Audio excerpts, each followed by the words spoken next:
Trinamool BJP সংঘর্ষের ঘটনায় উত্তেজনা ছড়ালো কোচবিহার জেলার কোচবিহার 2 নম্বর ব্লকের যজ্ঞনারায়ণের কুঠি গ্রামে। কোচবিহার 2 নম্বর ব্লকের যজ্ঞনারায়ণের কুঠি গ্রামে রবিবার সংঘর্ষের এই ঘটনায় উভয় দলেরই পার্টি অফিস ভাঙচুর হয়েছে বলে অভিযোগ। ঘটনায় বেশ কয়েকজন জখম হয়েছেন বলেও জানা গিয়েছে। সংঘর্ষের খবর পেয়ে পুন্ডিবাড়ির থানার বিশাল পুলিশ বাহিনী ঘটনাস্থলে পৌঁছে পরিস্থিতি নিয়ন্ত্রণে আসে। এই ঘটনায় তৃণমূলের বিরুদ্ধে অভিযোগের আঙুল তুলেছে বিজেপি।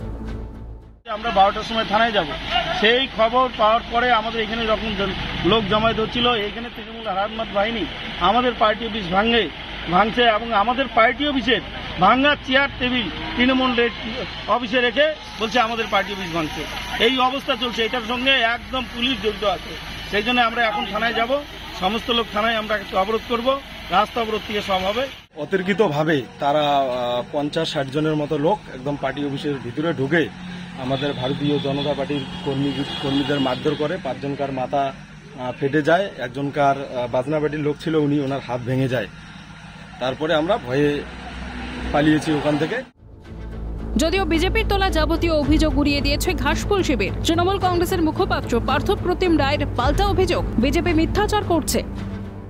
বিষয়টা হলো বিজেপি মিথ্যাচার করছে। লোকসভা নির্বাচনে হারার পর থেকে এ ধরনের অনেক মিথ্যা অভিযোগ করছে। এক্ষেত্রেও একটা মিথ্যা অভিযোগ করে তৃণমূলের উপর দায়ভার চাপানোর চেষ্টা করছে। আমরা যেটুকু খবর পেয়েছি যে আমাদেরই পার্টি অফিস তারা ভাঙচুর করেছে এবং সেটা ঢাকতে গিয়ে নিজেদের পার্টি অফিস তারা ভাঙচুর করেছে। ভোট পর্ব মেটার পর থেকে রাজ্যের বিভিন্ন প্রান্ত থেকে হিংসার অভিযোগ সামনে আসছে। স্বভাবতই প্রশ্ন উঠছে যে কেন হিংসা রোখা যাচ্ছে না, প্রশাসন কি করছে, এর দায় কার? প্রশ্ন ওয়াকিবহাল মহলের। শশীকেশ রায়ের রিপোর্ট, ক্যালকাটা নিউজ।